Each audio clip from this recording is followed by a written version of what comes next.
हमजा की कहानी भाग 2 हिंदी अनुवाद।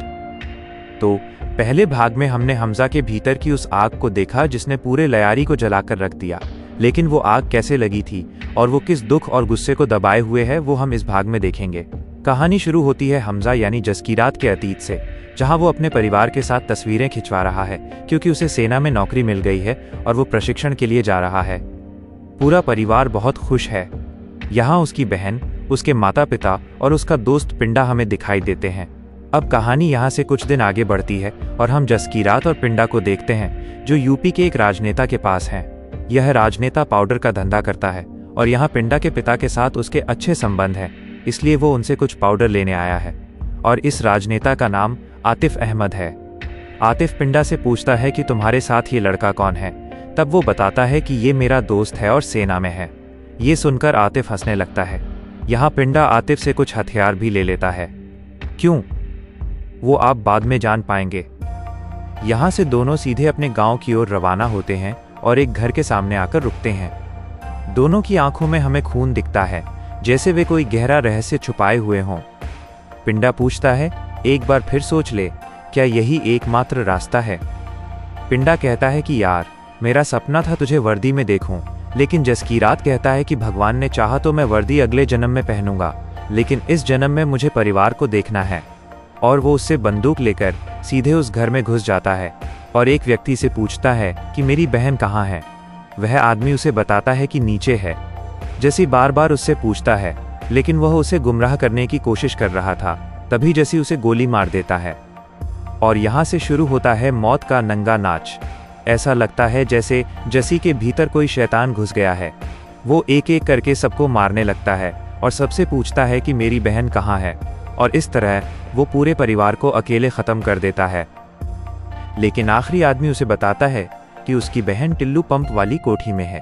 वो सीधे वहाँ पहुँचता है और देखता है कि उन लोगों ने उसकी बहन की हालत बहुत ख़राब कर दी है और उसे बहुत मारपीट कर बांध कर रखा गया है। जसी उसे देखकर पूरी तरह टूट जाता है। वो रोने लगता है और अपनी बहन को गले लगा लेता है। यहाँ से दृश्य अदालत पहुँचता है, जहाँ हमें इस सब के पीछे का कारण पता चलता है। जसी के पिता को एक स्थानीय एमएलए कम गैंगस्टर ने जमीन के चक्कर में बहुत मारा और पेड़ से लटका दिया था। और फिर जब इससे भी उनका पेट नहीं भरा तो उन्होंने उसकी 2 बहनों के साथ गलत काम किया और बड़ी बहन को बेरहमी से मार डाला। फिर छोटी बहन का अपहरण कर अपने पास रख लिया। और अब हमें समझ आता है कि जसी के भीतर इतना गुस्सा क्यों है। केस देखकर जज जसी को फांसी की सज़ा सुनाते हैं क्योंकि उसने 12 लोगों को मारा था। यहाँ से जब वो निकलता है तो वो अपनी माँ और अपने दोस्त से मिलता है। पिंडा उसकी बहन से प्यार करता है और वो उसे उसका ख्याल रखने की बात कहता है। अब जसी को फांसी के लिए ले जाया जाता है, लेकिन रास्ते में ही कुछ गुंडे उस पर हमला करते हैं और उसे उठा ले जाते हैं। अगले ही पल जब उसकी आंख खुलती है, ऑफिसर सुशांत उसके सामने बैठे थे। उसे किसी गुंडे ने नहीं बचाया बल्कि इंडियन एजेंसी ने बचाया है, क्योंकि उन्होंने जसी के भीतर एक आग देखी थी और वे उस आग को चिंगारी देकर एक मकसद देना चाहते हैं। ठीक तभी अजय सान्याल की एंट्री होती है। वे जसकीरात के कौशल को पहचान लेते हैं और कहते हैं कि ऐसा व्यक्ति सदियों में एक बार पैदा होता है, इसलिए वे उसे भारत की खुफिया एजेंसी में काम करने के लिए कहते हैं। लेकिन वो अब दुनिया की नज़रों में मर चुका है और अब वो अपने परिवार से कभी नहीं मिल पाएगा। साथ ही यदि वो उनकी शर्तों पर सहमत होता है तो उसकी माँ को हर महीने 30,000 रुपये पेंशन के रूप में दिए जाएंगे। जसी के पास और कोई रास्ता नहीं था, इसलिए वो मिशन के लिए तैयार हो जाता है। यहाँ से वो सीधे काबुल पहुँचता है, जहाँ उसे लयारी जाने के लिए एक नोट मिलता है। यहाँ जसी अपने परिवार की तस्वीर आखिरी बार देखता है और उसकी आंखों में आंसू आ जाते हैं। वो जानता है कि वो जिस रास्ते पर निकल पड़ा है वहाँ से वापस आना बहुत कठिन है। वो उस तस्वीर को जला देता है और यहाँ से हमजा का जन्म होता है। वो आलम से मिलता है और उसे ये पूरी कहानी सुना रहा था। जैसा कि हम जानते हैं कि आलम भी एक भारतीय जासूस है। इसके अगले ही दृश्य में हम रहमान डकैत को देखते हैं, जो अब मर चुका है और पूरे लयारी में शोक मनाया जा रहा है। लेकिन दूसरी ओर हम अरशद पप्पू को देखते हैं, जो खुद को लयारी का नया बादशाह घोषित करता है। वो सोचता है कि रहमान अब नहीं रहा और अब वो राज करेगा। लेकिन यहाँ दूसरी तरफ मेजर इकबाल एसपी चौधरी से मिलता है और पूछता है कि क्यों उसने रहमान को मारा। यहाँ एसपी उसे एक झूठी कहानी सुनाता है कि बड़े साहब की एक ज़मीन थी और रहमान उस पर कब्जा करके बैठा था, इसलिए हमें ये करना पड़ा। इसी क्षण हम सड़क पर भीड़ देखते हैं, क्योंकि ये लोग दिन दहाड़े एक व्यक्ति को जिंदा जला देते हैं, क्योंकि उसने अपनी दुकान मेजर को देने से इनकार कर दिया था। ये लोग झूठी अफवाह फैलाते हैं कि वो इस्लाम का अपमान कर रहा है और फिर उसे जला दिया जाता है।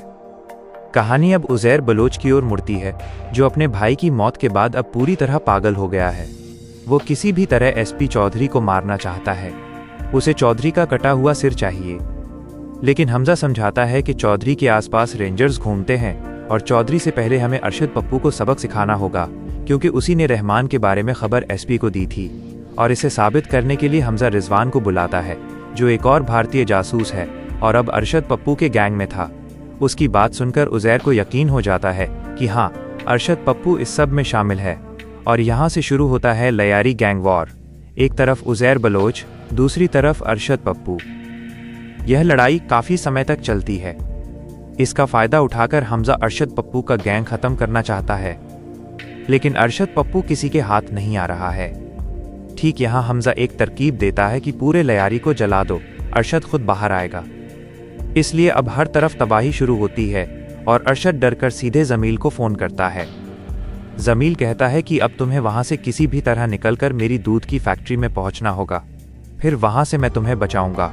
अरशद सीधे फैक्ट्री पहुँचता है, लेकिन वहाँ हमजा और उज़ैर पहले से ही उसका इंतज़ार कर रहे हैं और वे उसे बहुत मारते हैं। फिर लयारी की सड़कों पर लाकर सबके सामने उसका गला काटकर उसके सिर के साथ फुटबॉल खेलते हैं, जिसे देखकर सबके भीतर दहशत और खौफ बैठ जाता है कि अब लयारी का नया बादशाह उज़ैर बलोच है। लेकिन अब लयारी में हर तरफ लाशें लटक रही हैं और इससे नाराज होकर पाकिस्तान के प्रधानमंत्री जमील को बहुत डांटते हैं कि अब जनता उनका इस्तीफा मांग रही है, क्योंकि इतना खून खराबा हुआ है। इसलिए यहाँ मेजर कहता है कि हमें अब जनता का ध्यान भटकाना होगा और कुछ बलोच लड़कों को कॉलेज से उठाकर उन्हें आतंकवादी घोषित करना होगा, ताकि जनता इस बात को भूल जाए और हम अपना काम कर सकें। और पीएम कहते हैं कि अब हम पीएस बड़ी ई पार्टी के साथ अपना गठबंधन तोड़ देते हैं, क्योंकि बहुत बदनामी हुई है। आपको बता दें, पीएस बड़ी ई पार्टी बलोच लोगों की पार्टी है। और जमील कहता है कि हमें उज़ैर को अब जेल भेज देना चाहिए, ताकि कुछ दिनों के लिए शांति रह सके। जब उज़ैर को ये बात पता चलती है तो हमजा उसे दुबई जाने के लिए कहता है, क्योंकि यहाँ रहना उसके लिए सुरक्षित नहीं है। लेकिन वहाँ भी उसने अपनी फील्डिंग सेट कर रखी थी। वो वहाँ पहुँचने के साथ ही दुबई पुलिस उसे पकड़ लेती है। यहाँ एसपी चौधरी कुछ मासूम और बेगुनाह बच्चों को आतंकवादी बताकर मार देता है, जिसमें बलोच नेता का बेटा भी था। इससे वो बहुत नाराज होता है, वो इसका बदला लेगा, लेकिन सही समय पर। यहाँ अब लयारी का सिंहासन खाली है और एक राजा बाकी है, हमजा, इसलिए अब पूरा लयारी उसका है। यहाँ हमजा को पता चलता है कि जरदारी की पार्टी उसका साथ छोड़ रही है, इसलिए वो विपक्षी दल के साथ हाथ मिलाता है और उस पार्टी को नवाज शफीक चलाता है। यानी अब पाकिस्तान की सत्ता पलटने वाली है। चुनाव होते हैं और नवाज शफीक की पार्टी जीत जाती है और एक बार फिर अब हमजा पूरे लयारी में राज करता है और इसके साथ ही वो पिता भी बन गया है। यहाँ हम मेजर इकबाल के परिवार से मिलते हैं, जिसमें उसके पिता हैं जो हमेशा उसे अपमानित करते हैं कि वो नपुंसक है और वो भारत को तबाह नहीं कर सका, और उसे गालियाँ भी देते हैं। हम जानते हैं कि इकबाल के पिता एक ब्रिगेडियर थे जब 71 का युद्ध हुआ था। ये सब सुनकर मेजर इकबाल गुस्सा तो करता है, लेकिन कुछ कहता नहीं है। इसी बीच अब हमजा बलोच नेताओं से मिलता है और उसे शेरे बलोच की उपाधि दी जाती है, जो पहले रहमान के पास थी। यानी अब उसके पास सभी बलोच लोगों का समर्थन है। अगले दृश्य में हम ऐसे व्यक्ति से मिलते हैं जिससे कहानी का प्लॉट खुलने वाला है। यानी बड़े साहब कौन हैं? हमें ये पता चलता है। मेजर हमजा को एक बड़े आलीशान महल में ले जाता है और वहां हम दाऊद इब्राहिम को देखते हैं। हाँ दोस्तों, वही बड़े साहब। दाऊद कहता है कि जब से चाय वाला देश में आया है, हमारे लोगों के बीच डर बढ़ गया है। यहाँ हमजा दाऊद को देखकर पूरी तरह हैरान है। तो इधर दाऊद ने एक और नई योजना बनाई है ताकि वो भारत को नुकसान पहुंचा सके। वो भारत के चुनावों में पैसा भेजना चाहता है ताकि वो अपने आदमी को जिता सके और जो चाहे करवा सके। और दूसरी तरफ वे पाकिस्तान से भारत में ड्रग्स बेचेंगे, जिससे बहुत मुनाफा होगा और उस मुनाफे से वे और बंदूकें खरीदेंगे और भारत को नुकसान पहुंचाएंगे। इसके लिए भारत से कुछ लड़कों को बुलाया जाता है और इन लड़कों में पिंडा था। हाँ, वही पिंडा जसी का दोस्त, और अब वो पाउडर का धंधा करता है। हमजा उसे देखकर डर जाता है कि वो उसे पहचान सकता है, लेकिन नशे में होने के कारण वो उसे पहचान नहीं पाता। इन सब के बीच हम जहूर मिस्त्री को देखते हैं। हाँ, वही आतंकवादी जिसने भारत का प्लेन हाईजैक किया था और भागकर पाकिस्तान चला गया था, और आज वो पाउडर का धंधा करता है। अब उन्हें पता चलता है कि सारा माल बेचने पर 150 करोड़ का मुनाफा होगा, जिससे वे बंदूकें खरीदेंगे। इस खुशी में रात को पार्टी का आयोजन किया जाता है और यहाँ पिंडा हमजा को बाथरूम के बहाने साथ ले जाता है और एक रहस्य उजागर होता है। उसने हमजा को पहचान लिया था कि वो उसका दोस्त जसी है। वो उससे पूछता है, तुझे घर की याद नहीं आई? तू वापस नहीं आया? हाँ, मुझे तो पहले ही शक हुआ था, क्योंकि हर महीने तुम्हारी माँ के अकाउंट में 30,000 रुपये आते थे। यहाँ हमजा उसे समझाता है कि उसे ये डील नहीं करनी चाहिए, क्योंकि इसके परिणाम स्वरूप बहुत से लोग मारे जाएंगे। लेकिन पिंडा कहता है कि तू मुझे सिखाएगा? तू खुद एक आतंकवादी बन गया है। और इस चक्कर में इन दोनों के बीच हाथापाई होती है और पिंडा मारा जाता है। अब अगर बाहर सबको पता चले कि वो मर गया है तो सबका शक हमजा पर जाएगा, इसलिए वो चुपचाप बाहर आ जाता है। लेकिन कुछ देर बाद शोर मचता है और हम पिंडा के पास आलम को देखते हैं। हाँ दोस्तों, उसने सारा दोष अपने ऊपर ले लिया है। लेकिन एसपी पूछता है कि उसने ऐसा क्यों किया, तो वो कोई जवाब नहीं देता। इसलिए वो समझ जाता है कि वो एक भारतीय जासूस है। और जब हमजा को पता चलता है कि आलम पकड़ा गया है तो वो उसे गोली मार देता है, क्योंकि इससे अब उसका रहस्य फाश हो सकता था। और वो कारण बताता है कि वो उसके घर में घुसकर खून खराबा कर रहा था, इसलिए उसने उसे मारा है। लेकिन ये बात कहीं न कहीं एसपी चौधरी को खटकती रहती है, इसलिए वो अपने साथी को हमजा पर नज़र रखने के लिए कहता है। और एलिना ये सब बातें दूर से सुन रही थी। वो दौड़कर कमरे की तलाशी शुरू करती है और तभी उसे हमजा की डायरी मिलती है, जिसमें उसके सारे रहस्य छिपे थे। इसे देखकर वो भी समझ जाती है कि हमजा एक जासूस है, और उसके आने के साथ ही वो उस पर बंदूक तान देती है और उसे सच बोलने के लिए कहती है। अब हमजा यहाँ फंस गया है, इसलिए वो उसे सब कुछ सच सच बता देता है और कहता है कि उसका असली नाम हमजा भी नहीं है। और तुम्हें क्या लगता है कि यहाँ पाकिस्तान में सब ठीक चल रहा है? यहाँ भी तुम्हारे लोग निर्दोषों को मार रहे हैं। और ये सब सुनकर एलिना उसे माफ़ कर देती है और उसे ये भी बताती है कि एसपी चौधरी अब उस पर शक करने लगा है। ये बात सुनकर हमजा समझ जाता है कि अब एसपी की फील्डिंग सेट करनी होगी, और वो सीधे बलोच नेता के पास पहुंचता है, जो पहले से ही एसपी के पीछे पड़ा है।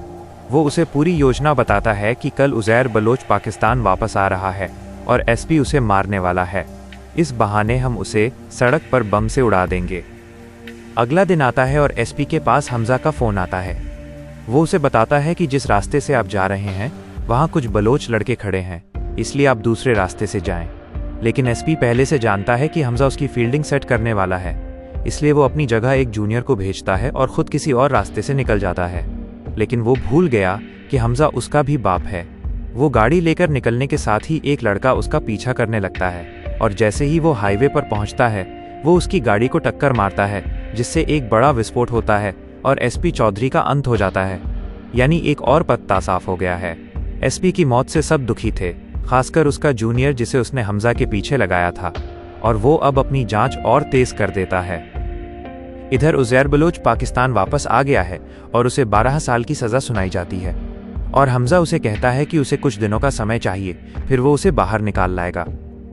लेकिन हम सच जानते हैं कि वो कभी ऐसा काम नहीं करेगा, क्योंकि उसे लयारी पर राज करना है। सबको सेटल करने के बाद वो दुबई पहुंचता है अजय सान्याल से मिलने, और उन्हें बताता है कि पाकिस्तान भारत में 60,000 करोड़ रुपए की जाली मुद्रा भेजने वाला है और हमें जल्दी कुछ करना होगा।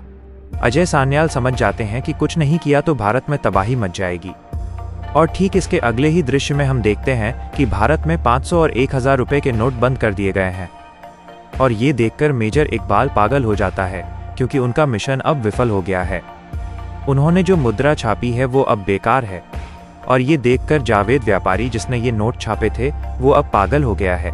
अब इतने पैसों का वो क्या करेगा? इसलिए वो हमजा को फ़ोन करता है और कहता है कि यार हमजा, मुझे बचा, वरना बड़े साहब मुझे मार डालेंगे, मुझे कोई रास्ता दिखाओ। हमजा उसे ऊपर का रास्ता दिखा देता है, मार देता है और सारे पैसे जला देता है।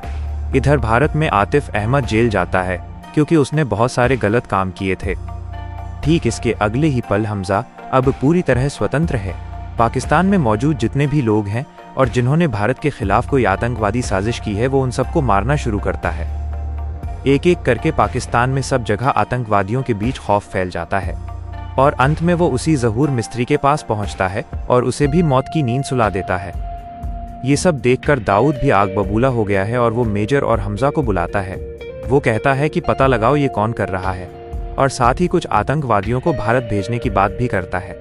अब यहाँ हमजा दाऊद को मारने के लिए हाथ में एक केमिकल लेकर आता है, लेकिन जैसे ही वो उसे छूने जाएगा वहाँ एक नर्स आ जाती है और दाऊद बच जाता है। यानी हमजा ने एक आखिरी मौका गंवा दिया। दूसरी तरफ हम देखते हैं कि आतिफ अहमद को भी मार दिया जाता है, और वो एसपी जूनियर जिसे एसपी ने हमजा के पीछे लगाया था, अब वो पूरा सच जान चुका है कि हमजा एक भारतीय जासूस है। इसकी पुष्टि करने के लिए वो एलिना को धमकी देता है। एलिना अपने बेटे के डर से सच बोल देती है।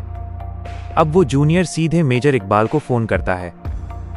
आप जिसे सिर पर बिठाए हुए हैं वो और कोई नहीं, एक जासूस है। अब चूंकि हमजा का सच सामने आ चुका है, वो उसे अपने ठिकाने पर गोला बारूद के साथ बुलाता है, क्योंकि आज यहाँ से कुछ आतंकवादियों को भारत जाना था। हमजा सीधे वहां पहुंचता है, लेकिन मेजर ने पहले से ही हमजा की फील्डिंग सेट कर रखी थी। लेकिन हमजा भी कम नहीं था, उसने उन हथियारों में बम छिपा रखे थे और पहले से ही अपने जासूस दोस्त को बता रखा था कि अगर मैं बाहर ना आऊं तो बम फोड़ देना। यहाँ जैसे ही मेजर हमजा को मारने वाला था, तभी वो बम फट जाता है और बहुत। इसी बीच बलोच नेता की एंट्री होती है, जो मेजर और उसके लोगों को मारने के लिए अपने आदमियों के साथ घुसा था। वो पहले से ही मेजर पर गुस्सा था, इसलिए अब सब तरफ से गोलियां चलने लगती हैं। इसका फायदा उठाकर मेजर वहां से भाग निकलता है, लेकिन अब हमजा उसे छोड़ने वाला नहीं है।